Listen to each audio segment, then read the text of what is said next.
പതിവ് പോലെ ആൽത്തറയിലിരിക്കുകയായിരുന്നു ആ മൂവർ സംഘം. മനയിലെ കാര്യങ്ങളും സ്കൂളിലെ കാര്യങ്ങളും അവരുടെ സംസാരത്തിനിടയ്ക്ക് കടന്നുപോയി. പെട്ടെന്നാണ് അവരുടെ മുന്നിലായി ഒരു കാറ് വന്നു നിന്നത്.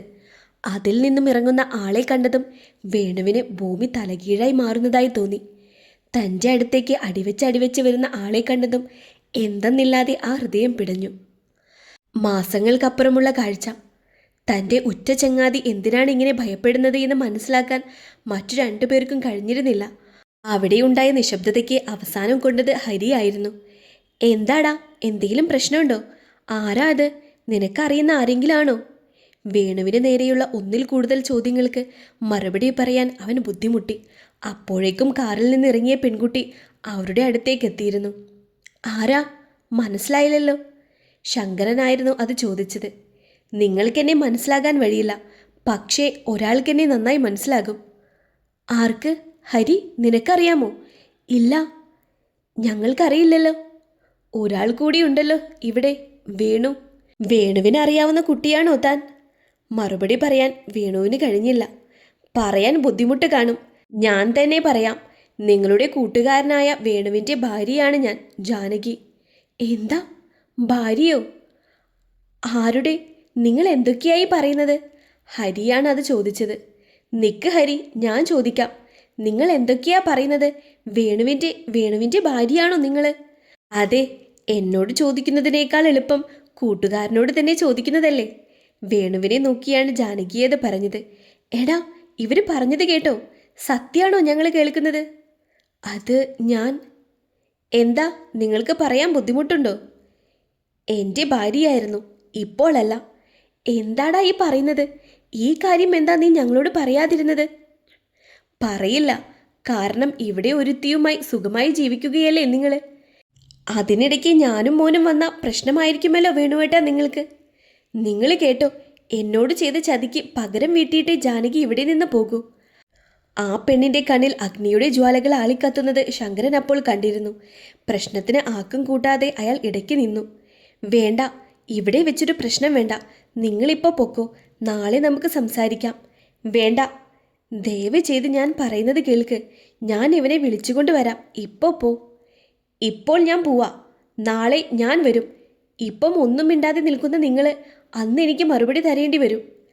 കണ്ണിൽ നിന്ന് ഊർന്നിറങ്ങിയ കണ്ണുനീർ തുടച്ചുകൊണ്ട് ജാനകി കാറിലേക്ക് തന്നെ തിരിച്ചു കയറി. ആ മൂവർ സംഘം അവിടെ ഒറ്റയ്ക്കായി. പിന്നീട് അവരുടെ ഇടയിൽ നടന്ന സംസാരത്തിൽ നിന്ന് ആ രണ്ടുപേർക്കും മനസ്സിലായിരുന്നു വേണുവിൻ്റെ വിവാഹം കഴിഞ്ഞതാണെന്നും ഒരു മകൻ കൂടിയുണ്ടെന്നുള്ള കാര്യം. ഈ കാര്യം എന്തോ ഹരിക്ക് അംഗീകരിക്കാൻ കഴിയുന്നുണ്ടായിരുന്നില്ല. കൂടുതൽ സംസാരിക്കാൻ നിൽക്കാതെ ഹരി വീട്ടിലേക്ക് പോയിരുന്നു. ഡാ, എന്താ നീ ഇതൊന്നും ഞങ്ങളോട് പറയാതിരുന്നത്? എല്ലാം നിന്നോട് ഇപ്പോൾ പറഞ്ഞില്ലേ. എന്തിനാണ് അവൾ ഇപ്പോൾ വന്നതെന്ന് എനിക്കറിയില്ല. സത്യമാണ്, പ്രേമിച്ച് കല്യാണം കഴിച്ചതാണ് ഞങ്ങൾ. പക്ഷേ ഒരുപാട് മാറിപ്പോയി. ഇനി മുന്നോട്ട് ഒരുമിച്ച് പോകാൻ പറ്റില്ലെന്നറിഞ്ഞപ്പോഴാണ് പിരിഞ്ഞത്. നിയമപരമായല്ല. 1 വർഷം എന്നെ കാണാൻ ആരും വന്നില്ല. ഞാനും മറന്നു കുട്ടിക്കാലത്ത് തോന്നിയ തെറ്റ്. അവളിപ്പോൾ തിരുത്തിയെന്ന്. പക്ഷേ ഞാൻ അറിഞ്ഞില്ല 1 വർഷം അവളെന്നെ കാത്തിരിക്കുകയാണെന്ന്. നീ ചെയ്തത് വലിയ തെറ്റ് തന്നെയാണ്. പക്ഷേ ഇതിൻ്റെ ഇടയ്ക്ക് ഒന്നും അറിയാതെ പെട്ടുപോയ ഒരു പെണ്ണുണ്ട്. എനിക്കറിയാം സുരഭിയുടെ കാര്യം. എടാ, എൻ്റെ മനസ്സിൽ ജാനകി മാത്രമേ ഉള്ളായിരുന്നു. പക്ഷേ സുരഭി എന്നോട് അടുപ്പം കാണിച്ചപ്പോൾ പുതിയൊരു ജീവിതം ആവട്ടെ എന്ന് ഞാനും കരുതി. എടാ, പക്ഷേ അവൾക്കിതൊക്കെ അറിയാമോ? അറിയാം, ഞാൻ പറഞ്ഞതാണ് അവളോടെല്ലാം. ഇനിയിപ്പോൾ എന്തു ചെയ്യാനാ? അവൾക്കൊരു ജീവിതം കിട്ടും. പക്ഷേ നിൻ്റെയും കുഞ്ഞിൻ്റെയും കാര്യം അങ്ങനെയല്ല. എന്നോട് ചോദിച്ചാൽ നീ നിൻ്റെ ഭാര്യയുടെ കൂടെ പോവാനേ ഞാൻ പറയൂ. എടാ, അങ്ങനെയല്ല ഞാനിപ്പോൾ. എന്താ? നീ ടെൻഷനാവാതെ. ഞാൻ സുരഭിയോട് സംസാരിക്കാം. നാളെ എന്തായാലും ജാനകിയെ കാണണം. ഇരുവർക്കുമിടയിലുള്ള സംഭാഷണത്തിന് വിരാമമിട്ടിട്ട് രണ്ടുപേരും പിരിഞ്ഞിരുന്നു. അവർ പിരിഞ്ഞതും മരത്തിന് പുറകിൽ നിന്നും ഒരാൾ പുറത്തേക്ക് വന്നു. അയാളുടെ ചുണ്ടിൽ നിന്നും ക്രൂരതയുടെ പുഞ്ചിരി വിടർന്നു. അന്ന് രാത്രി വീടിന് പിറകുവശത്തുള്ള പറമ്പിലെ മാവിൻ ചുവട്ടിലായി 2 പേർ കണ്ടുമുട്ടി. വേണുവിൽ നിന്നറിഞ്ഞ കാര്യങ്ങളിൽ നിന്ന് സുരഭിക്ക് താങ്ങാൻ പറ്റുമെന്നതിൽ അപ്പുറമായിരുന്നു. ഒരു പൊട്ടിക്കരച്ചിലൂടെ ഉതിർന്നു വീണു പോയിരുന്നു സുരഭി. ഞാൻ എന്താ ഇനി ചെയ്യേണ്ടത്? പോണം വേണുവേട്ടാ, നിങ്ങൾ പോണം. കൂടുതലൊന്നും എനിക്ക് പറയാനില്ല. തിരിച്ചു വരില്ലെന്ന് വിചാരിച്ചിട്ടാണ് ഞാൻ മനസ്സിൽ നിങ്ങളെ സ്നേഹിച്ചത്. പക്ഷേ ജാനകി ചേച്ചി വന്നിരിക്കുന്നു. നിങ്ങൾക്കൊരു മകനുമില്ലേ? പൊക്കോ, ഇനിയൊരിക്കലും നമ്മൾ കാണില്ല. സുരഭി. പിന്നിൽ നിന്നും വേണു വിളിച്ചിട്ടും സുരഭി തിരിഞ്ഞു നോക്കിയില്ല. അവസാനം വേണുവും തിരിഞ്ഞു നടന്നു. പക്ഷേ വീട്ടിൽ കയറുന്നതിന് മുൻപായി ആരോ പിറകിൽ നിന്ന് സുരഭിയുടെ വാ പൊത്തിപ്പിടിച്ച് ഇരുട്ടിലേക്ക് മറിഞ്ഞിരുന്നു. അവിടെ നിന്നും വേണു നേരെ പോയത് ജാനകി താമസിക്കുന്ന വീട്ടിലേക്കായിരുന്നു. കതകിലായി മുട്ടുന്ന ശബ്ദം കേട്ടാണ് ജാനകി വാതിൽ തുറന്നത്. തൻ്റെ മുന്നിൽ നിൽക്കുന്ന ആളെ കണ്ടതും തെല്ലൊന്ന് പരിഭ്രമിച്ചുവെങ്കിലും വേണുവിനെ അകത്തേക്ക് ക്ഷണിച്ചു. കുടിക്കാൻ എന്തെങ്കിലും എടുക്കാം. വേണ്ട. നിരസിച്ചുകൊണ്ട് വേണു സോഫയിലേക്കിരുന്നു. എന്താ പ്രത്യേകിച്ച് ഇങ്ങോട്ട്? നാളെ കാണാമെന്നല്ലേ പറഞ്ഞത്? അതെ, പക്ഷേ ഇപ്പോൾ തന്നെ കണ്ട് പറഞ്ഞാലേ ശരിയാവൂ. പറഞ്ഞോളൂ. എന്താണ് വേണു സാറിന് പറയാനുള്ളത്? പറഞ്ഞോളൂ. ജാനകി, ഞാൻ പറയുന്നത് നീ കേൾക്കണം. ഇവിടെ നിന്ന് പോകുന്നത് നിനക്ക് നല്ലത്. എന്തിനാ ഈ വീടും വാടകയ്ക്കെടുത്ത് ഇവിടെ നിൽക്കുന്നത്? ഞാനിവിടെ നിൽക്കുന്നത് താങ്കൾക്ക് കുറച്ചിലായിരിക്കും. അല്ലേ, നാടറിയുന്ന മാഷിന് ഒരു ഭാര്യയും മോനും ഉള്ള കാര്യം പറഞ്ഞാൽ എന്തായിരിക്കും? നീ ഓരോന്ന് പറഞ്ഞുണ്ടാക്കരുത്. ദൈവത്തെ ഓർത്ത് ഇവിടെ നിന്ന് പോവൂ. ഞാൻ എങ്ങനെയാ വേണുവേട്ടാ നിങ്ങളെ ഇവിടെ കളഞ്ഞിട്ട് പോകുന്നത്? ഇത്രയും കാലം നിനക്കില്ലായിരുന്ന ഇഷ്ടം നിനക്കിപ്പോൾ എവിടുന്ന് വന്നു? ഞാൻ പറഞ്ഞോ നിങ്ങളോട് ഇഷ്ടമില്ലെന്ന്? നീ പറയണ്ടല്ലോ. നിന്റെ ചേട്ടന്മാർ എല്ലാവരും കൂടെ അവിടെ നിന്ന് നിനക്കെന്നെ മടുത്തു എന്ന് പറഞ്ഞ് പടിയടച്ച് പിണ്ടം വെക്കുമ്പോൾ നീയൊരക്ഷരം പോലും മറുത്ത് പറഞ്ഞില്ലല്ലോ. അതിൻ്റെ കാരണം എന്താ? എൻ്റെ സാഹചര്യം അങ്ങനെയായി പോയി വേണുവേട്ടാ. കൊള്ളാം, പറയാൻ പറ്റിയ കള്ളം. നിനക്ക് സഹോദരങ്ങളാണ് വലുതെങ്കിൽ പിന്നെന്തിനാ എന്നെ ജീവിതത്തിലേക്ക് കൊണ്ടുവന്നത്? നിന്റെയും എൻ്റെയും ചോരയിൽ പിറന്ന ഒരു കുഞ്ഞു മകനുണ്ട്. എനിക്കെളുപ്പം അവനെ നിന്നിൽ നിന്ന് അകറ്റാമായിരുന്നു. പക്ഷേ നിന്നെ ഒറ്റരുത്തിയെ ഓർത്തുകൊണ്ട് മാത്രം ഞാൻ അങ്ങനെ ചെയ്യാതിരുന്നത്. എന്തിനാ കള്ളം പറയുന്നത്? നിങ്ങൾക്കിപ്പോൾ എന്നെ മടുത്തു, അത്രയല്ലേ ഉള്ളൂ. മടുത്തൂന്നോ? ആർക്ക്? നീയുള്ളപ്പോൾ ഞാൻ പോയതല്ലല്ലോ. നീ ഉപേക്ഷിച്ചപ്പോഴാണ് ഞാൻ എനിക്കൊരു പുതിയ ജീവിതം തിരഞ്ഞെടുത്തത്. നമ്മുടെ മോനെക്കുറിച്ച് ഓർത്തോ നിങ്ങൾ? എന്നെ വേണ്ടെന്ന് നീ പറയുമ്പോൾ അവനെക്കുറിച്ച് നീ ഓർത്തോ? എനിക്കിപ്പോൾ പുതിയൊരു ജീവിതം തുടങ്ങിയാൽ പോലും എൻ്റെ മോനെ എനിക്ക് കൂടെ നിർത്താൻ പറ്റും. കാണണോ നിനക്ക്? മതി വേണോട്ടാ. ഈ ഒറ്റൊരു കാര്യം അറിയാൻ വേണ്ടിയാണ് ഞാൻ ഇവിടെ വന്നത്. എന്നാണോ നിങ്ങളുടെ മനസ്സിൽ വേറൊരു പെണ്ണ് കയറിപ്പറ്റിയത് അന്ന് ഞാൻ പുറത്തായി. കേട്ടതൊക്കെ ശരിയാണോ എന്ന് അറിയാൻ വേണ്ടി വന്നതാ. ഇനി ഈ ജാനകി ജീവനുണ്ടെങ്കിൽ നിങ്ങളുടെ മുന്നിൽ വരില്ല. പിന്നെ ഒരൊറ്റ കാര്യം, എൻ്റെ മോനെ എൻ്റെ അടുത്ത് നിന്ന് നിങ്ങൾ തട്ടിക്കൊണ്ടു പോകരുത്. ജാനകി, ഞാൻ എൻ്റെ അവസ്ഥ മതി. നിർത്താനുള്ള ആംഗ്യത്തിൽ കൈവിരിച്ച് കാണിച്ചുകൊണ്ട് ജാനകി പുറത്തേക്കുള്ള വാതിൽ തുറന്നുകൊടുത്തു. മറുപടിക്കൊന്നും കാത്തു നിൽക്കാതെ വേണു പുറത്തേക്കിറങ്ങി നടന്നു. പക്ഷേ പെട്ടെന്ന് നിൽക്ക്.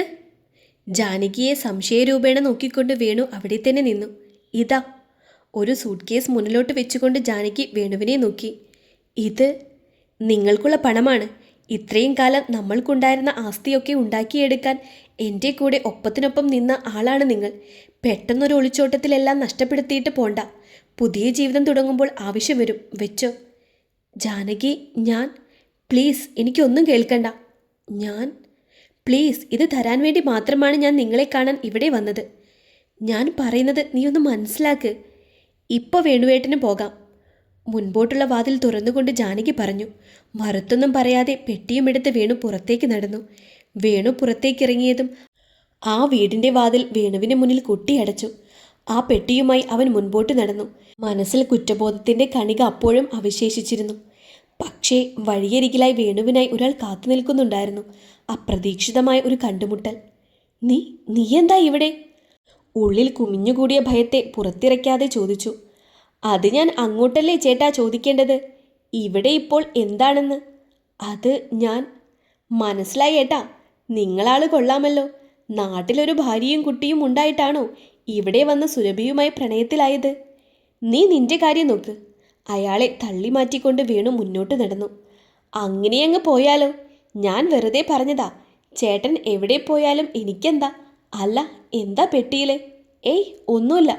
കയ്യിലിരുന്ന പെട്ടി പുറകിലേക്ക് മാറ്റിക്കൊണ്ട് വേണു പറഞ്ഞു. അല്ല, ഞാൻ വെറുതെ ചോദിച്ചതാ. നീ എന്താ ഈ നേരത്ത്? ഒന്നും പറയണ്ട. ഞാൻ വെറുതെ ഒന്ന് കറങ്ങാനിറങ്ങിയതാ. ഈ പാതിരാത്രിയിലോ? അല്ല ചേട്ടാ, കിടന്നിട്ട് ഉറക്കം വന്നില്ല. രണ്ടടിക്കാൻ ഇറങ്ങിയതാ. സാധനമൊക്കെ കിട്ടി. കൂടുന്നോ? വേണ്ട, ഞാൻ പോവാ. എന്താ ചേട്ടാ പോവാൻ ഇത്ര ധൃതി? 2 കഴിച്ചിട്ട് പോവാന്നേ. വേണ്ടടാ. എൻ്റെ ഒരു സന്തോഷത്തിന് ചേട്ടൻ വാ. വേണുവിനെ നിർബന്ധിച്ചുകൊണ്ട് അയാൾ അമ്പലക്കുളത്തിനടുത്തേക്ക് നടന്നു. അവിടെയുണ്ടായിരുന്ന ആൽമരച്ചുവട്ടിൽ രണ്ടുപേരും ഇരുന്നു. തൻ്റെ മുണ്ടിൻ്റെ മടിക്കുത്തിലായി ഒളിപ്പിച്ചു വെച്ചിരുന്ന കുപ്പി പുറത്തേക്കെടുത്തുകൊണ്ട് 2 ഗ്ലാസുമായി പകർന്ന് അയാൾ വേണുവിന് നൽകി. ഒറ്റ വലിക്ക് കഴിക്ക് ചേട്ടാ. ഒരു ഗ്ലാസ്സിലായി ഒഴിച്ച് വേണുവിന് നൽകിക്കൊണ്ട് മറ്റേ ഗ്ലാസ്സിലെ മദ്യം ഒറ്റ വലിക്ക് കുടിച്ച് അയാൾ പറഞ്ഞു, വേണ്ട, കഴിക്ക്. വേണ്ടാന്നേ. തൻ്റെ നേരെ നീട്ടുന്ന മദ്യഗ്ലാസ് തട്ടിത്തെറിപ്പിച്ചുകൊണ്ട് വേണു എഴുന്നേറ്റു. അമ്പലച്ചിറയുടെ പടിക്കെട്ടുകളിലായി അയാൾ ഇരുന്നു. തെളിഞ്ഞു നിൽക്കുന്ന വെള്ളത്തിലേക്ക് നോക്കിയപ്പോൾ അവൻ്റെ മനസ്സിൽ കൂടെ പല ചിന്തകളും കടന്നു പോകാൻ തുടങ്ങി. ആദ്യം ഓർമ്മ വന്നത് സുരഭിയുടെ മുഖമാണ്. തൻ്റെ നല്ല ജീവിതത്തിന് വേണ്ടി തന്നെ വേണ്ടെന്ന് വെച്ചവൾ. പെട്ടെന്ന് വേണു ആ നിമിഷം തൻ്റെ കൈകളിലായിരിക്കുന്ന പെട്ടിയിലേക്ക് നോക്കി. അതിൻ്റെ ലോക്കുകൾ മാറ്റി തുറന്നപ്പോൾ അവൻ്റെ കണ്ണിൽ നിന്ന് കണ്ണുനീരൊഴുകി മണ്ണിലേക്ക് പതിച്ചു. തൻ്റെ ഭാര്യയുടെയും ജന്മം കൊടുത്ത മകൻ്റെയും കണ്ണുനീരിന് മുന്നിൽ ഏത് ഗംഗയിൽ പോയി മുങ്ങിക്കുളിച്ചാലാണ് തനിക്ക് മോക്ഷം ലഭിക്കുക എന്ന് വേണു മനസ്സിൽ ചിന്തിച്ചു. പെട്ടെന്നാണ് ആ ഒരുതരം മരവിപ്പാണ് വേണുവിനപ്പോൾ തോന്നിയത്. തലയിൽ നിന്ന് കൈകളെടുത്ത് നോക്കിയപ്പോൾ കണ്ടത് ഒഴുകിയിറങ്ങുന്ന ചുടുരക്തമാണ്. ഒരു നിമിഷം വേണു തിരിഞ്ഞു നോക്കി. ഇത്രയും നേരം തൻ്റെ കൂടെ നിന്നവൻ ഒരു നിമിഷം തൻ്റെ കാലനായി മാറിയിരിക്കുന്നു. ഒരു കൈ കൊണ്ട് തലയിൽ പൊത്തിപ്പിടിച്ച് അയാൾ ആയാസപ്പെട്ട് എഴുന്നേറ്റു. ഡാ നീ? ആ ഏട്ടാ, ഞാൻ തന്നെ. കയ്യിലെ ഇരുമ്പ് വടി തറയിലേക്ക് എറിഞ്ഞുകൊണ്ട് അയാൾ പറഞ്ഞു, എന്തിനാ നീ എന്നോട് ഈ ചതി ചെയ്തത്? ചതി നിങ്ങളോട് മാത്രമല്ല, ഈ ഞാൻ പലരോടും ചതി ചെയ്തിട്ടുണ്ട്. ജീവിതത്തിൽ എൻ്റെ സ്വന്തം പെണ്ണിനോട് പോലും. പൈസ മോഹിച്ച അവളെ പ്രേമിച്ചത്. പക്ഷേ അവളെ കെട്ടിയിട്ട് 10 പൈസ പോലും എനിക്ക് കിട്ടിയില്ല. എന്തായാലും ചേട്ടൻ്റെ ഈ പൈസ കൊണ്ട് എനിക്ക് ജീവിതത്തിൽ നല്ലൊരു ലെവലിലെത്താം. നീ പൈസയ്ക്ക് വേണ്ടിയാണോ എന്നോട് ഇങ്ങനെ ചെയ്തത്? അതെ, പൈസയ്ക്ക് വേണ്ടി മാത്രമല്ല, ഒരിക്കലും നിങ്ങൾ എൻ്റെ നേരെ തിരിയാതിരിക്കാൻ. എന്താ? കണ്ണീർ പൊഴിച്ചുകൊണ്ട് അയാൾ അവനോട് ചോദിച്ചു. അതെ, നിങ്ങളെ ഇപ്പോൾ ജീവനോടെ വിടുകയാണെങ്കിൽ നാളെ നിങ്ങളെ കാണാൻ ഒരുത്തി വരും. ആരാണെന്നറിയോ? ആർക്ക് വേണ്ടിയാണോ നിങ്ങൾ നിങ്ങളുടെ ഭാര്യയെയും മോനെയും ഉപേക്ഷിച്ചത്, അവൾക്ക് വേണ്ടി. ഡാ ഓ ചേട്ടാ, എന്തൊരു പെണ്ണാ അവള്! എത്ര കൊതിച്ചിട്ടുണ്ടെന്നറിയോ? പക്ഷേ കിട്ടിയില്ല. കാത്തു സൂക്ഷിച്ച ഒരു കസ്തൂരി മാമ്പഴം കാക്ക കൊത്തിപ്പോയി. അതുപോലെയാ നിങ്ങൾ വന്ന് അവളെ കൊത്തിക്കൊണ്ടു പോയത്. പക്ഷേ കുഴപ്പമില്ല, വേറൊരു രീതിയിലുള്ള അടുപ്പം നിങ്ങൾ തമ്മിലില്ലെന്ന് എനിക്കറിയാം. ദൈവം എൻ്റെ കൂടെയാ, അല്ലെങ്കിൽ അവളെ അങ്ങനെ എൻ്റെ കയ്യിൽ വെച്ച് തരുമായിരുന്നോ? ഡാ! വേണു ഒരു അലർച്ചയോടെ അവൻ്റെ നേരെ ചെന്നു. വിട് ചേട്ടാ, എന്താ ഈ കാണിക്കുന്നേ? അവൾ എന്തായാലും എനിക്ക് സ്വന്തമായി. ഇത് അവൾ ആരോടും പറയില്ല, പക്ഷേ നിങ്ങളോട് പറയും. അത് കേൾക്കാൻ നിങ്ങൾ നാളെ വേണ്ടേ? നിലതെറ്റി തറയിലേക്ക് വീണ വേണുവിനെ വലിച്ചിഴച്ച് അവൻ അമ്പലച്ചിറയിലേക്കിറങ്ങി. വേണുവിൻ്റെ തല പിടിച്ചവൻ ജലത്തിലേക്ക് താഴ്ത്തി. ഒരിറ്റ ശ്വാസത്തിന് വേണ്ടി അവൻ പിടഞ്ഞുകൊണ്ടിരുന്നു. ഇതെല്ലാം കണ്ടുകൊണ്ട് ഒരു ഭ്രാന്തനെ പോലെയാണ് അവൻ ചിരിച്ചത്. അവസാനം അനക്കം കെട്ടു എന്നറിഞ്ഞപ്പോൾ കൈകൾ പിൻവലിച്ചു. ഒരു പുച്ഛച്ചിരി ചിരിച്ചുകൊണ്ട് പടവുകൾ കയറി പെട്ടിയുമെടുത്ത് മുന്നോട്ട് നടന്നു. പക്ഷേ ഇതെല്ലാം കണ്ടുകൊണ്ട് മറ്റൊരാൾ കൂടി ഉണ്ടായിരുന്നു. തൻ്റെ മുന്നിൽ നിൽക്കുന്ന ദൃക്സാക്ഷിയെ കണ്ട് അവൻ്റെ നെഞ്ച് കിടുകിട ഇടിക്കാൻ തുടങ്ങി. ആരാ അച്ഛാ അത്? ശങ്കരൻ പറഞ്ഞു നിർത്തിയതും പാർവതി അയാളെ തട്ടിക്കൊണ്ട് ചോദിച്ചു. പറയാം മോളെ. അതിനു മുൻപ് മോളോട് ഞാനൊരു കാര്യം പറയാം. നീ വേണുവിൻ്റെ മോളല്ല, ആ ദുഷ്ടൻ്റെ മോളാ. ആ ദുഷ്ടൻ നശിപ്പിച്ചതാ നിൻ്റെ അമ്മയെ. ആ സംഭവത്തിന് ശേഷമാണ് അവൾക്ക് മാനസിക നില തെറ്റി ഒരു ഭ്രാന്തിയായത്. ആരാ അയാള്?